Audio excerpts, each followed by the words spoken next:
Hello dear student, जय हिंद। स्वागत है आप सभी को आपके अपने YouTube channel math bye Sanjeev पर। तो आज का वीडियो आप लोगों के लिए बहुत ज़्यादा ही इम्पोर्टेंट है। क्लास 12वीं का पॉलिटिकल साइंस का मॉडल पेपर का ऑब्जेक्टिव क्वेश्चन करवाने वाला हूं, जो आपके 2025 के फाइनल एग्जाम में 100% आएगा।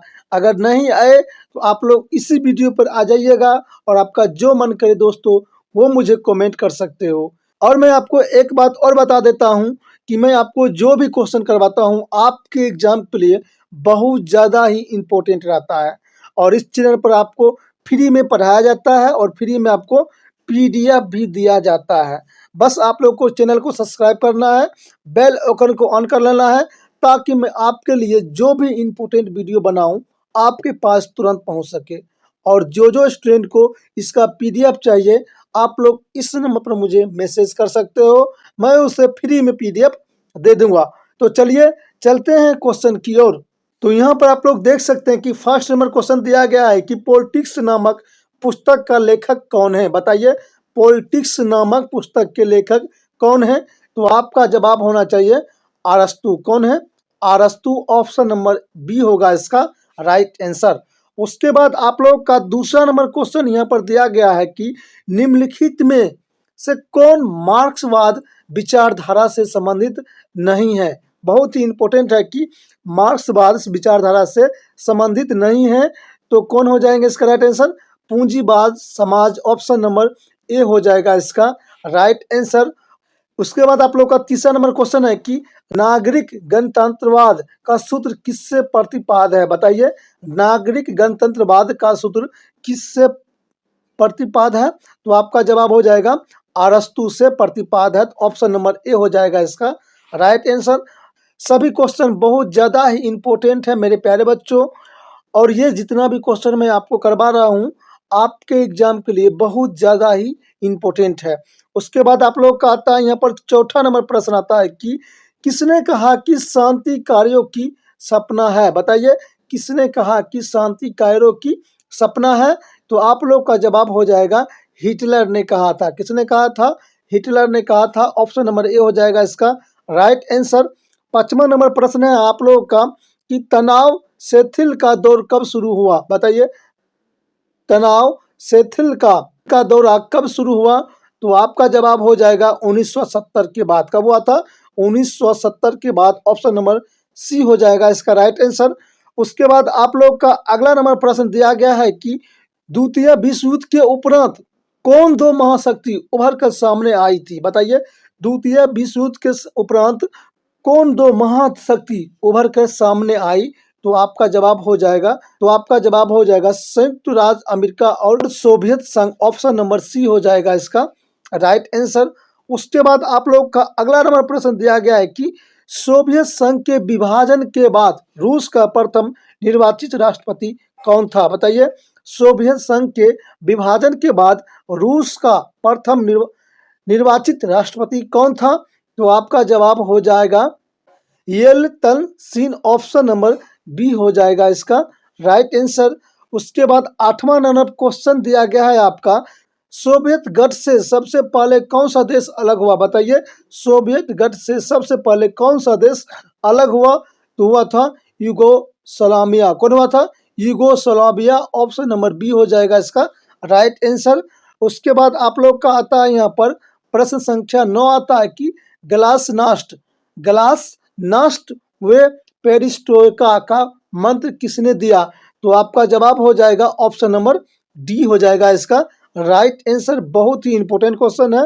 उसके बाद आप लोग का आता है यहाँ पर 10वां नंबर प्रश्न आता है कि रोनाल्ड रिंग्स किस देश के राष्ट्रपति थे। बताइए, रोनाल्ड रिंगन किस देश के राष्ट्रपति थे? तो ये हो जाएगा आपका राइट आंसर USA के। कहाँ के थे?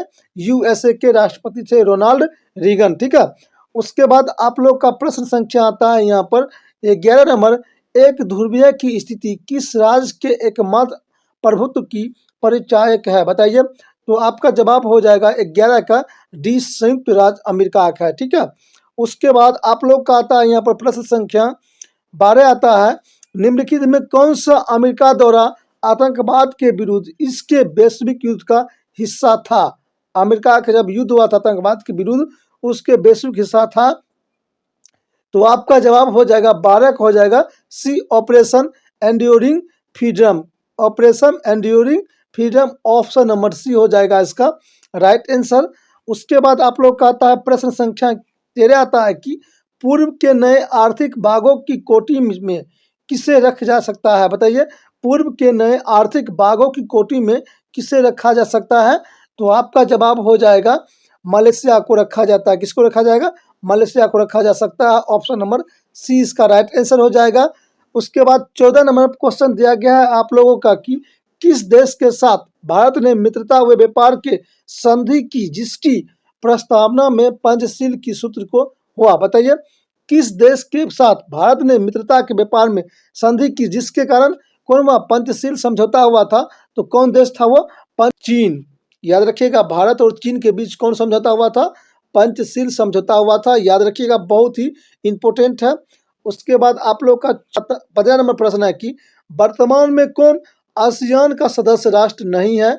आसियान का सदस्य राष्ट्र नहीं है। तो आपका जवाब हो जाएगा अल्जेरिया। कौन हो जाएगा? अल्जेरिया। ऑप्शन नंबर सी हो जाएगा इसका राइट आंसर। 16 नंबर प्रश्न दिया गया है आपका कि आसियान आर्थिक समुदाय का उद्देश्य है। बताइए, आसियान आर्थिक समुदाय का उद्देश्य क्या है? ये पूछ रहा है। तो इनमें से सभी, ऑप्शन नंबर डी इसका हो जाएगा राइट आंसर। उसके बाद आप लोग का यहाँ पर 17 नंबर क्वेश्चन आता है कि आसियान का G20 शिखर सम्मेलन अप्रैल 2012 में कहाँ आयोजित हुआ? बहुत ही इंपॉर्टेंट है। बताइए, 2012 में आसियान का G20 शिखर सम्मेलन अप्रैल में कौन से देश में हुआ था? ये पूछ रहा है। तो आपका जवाब हो जाएगा नोम पेन्हो में। कहाँ हुआ था? नोम पेन्हो में। ऑप्शन नंबर सी हो जाएगा इसका राइट आंसर। उसके बाद आप लोग का 18 नंबर प्रश्न दिया गया है, पंचशील समझौता किस देश के बीच हस्ताक्षरित हुआ? बताइए, पंचशील जब भी पूछे, अभी जस्ट मैंने आपको थोड़ी देर पहले बताया था, भारत और चीन के बीच कौन हुआ था? पंचशील समझौता हुआ था। याद रखिएगा।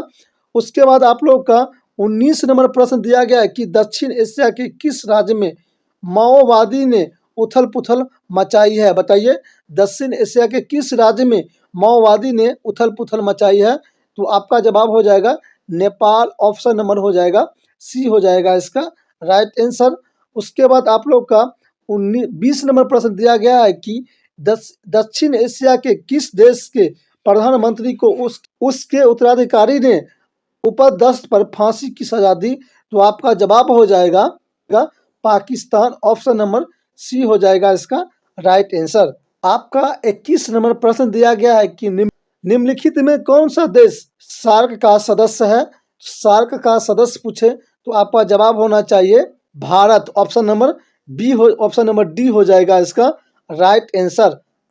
उसके बाद आप लोग का आता है 22 नंबर प्रश्न, 1948 में संयुक्त राष्ट्र संघ ने कौन सी घोषणा अपनाई? तो आपका जवाब हो जाएगा ऑप्शन नंबर ए, मानव अधिकार के सार्वभौम घोषणा। ऑप्शन नंबर ए हो जाएगा इसका राइट आंसर। उसके बाद आप लोग का क्वेश्चन आता है 23 नंबर, संयुक्त राष्ट्र संघ के चार्टर में कितने धारा है? तो 111 धारा है। याद रखिएगा, ऑप्शन नंबर ए हो जाएगा इसका राइट आंसर। उसके बाद आप लोगों का आता है यहाँ पर 24 नंबर प्रश्न आता है कि विश्व एड्स दिवस कब मनाया जाता है? तो एड्स दिवस मनाया जाता है 1 दिसंबर को एड्स दिवस मनाया जाता है। ऑप्शन नंबर ए हो जाएगा इसका राइट आंसर। 25 नंबर प्रश्न दिया गया है कि गुट निरपेक्ष देशों का शिखर सम्मेलन नई दिल्ली में आयोजित किया गया था कब?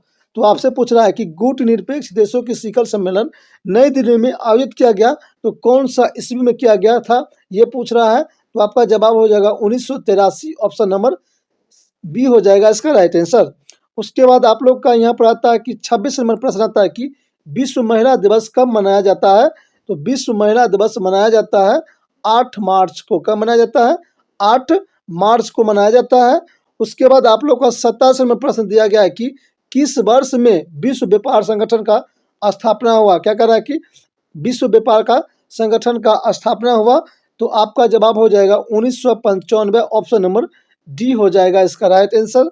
उसके बाद आप लोग का 28 नंबर प्रश्न दिया गया है कि सुरक्षा परिषद में कुल अस्थायी सदस्यों की संख्या कितनी है। क्या कह रहा है कि सुरक्षा परिषद में कुल अस्थायी सदस्यों की संख्या कितनी है, तो 10 होगा। ठीक है, ऑप्शन नंबर ए हो जाएगा इसका राइट आंसर।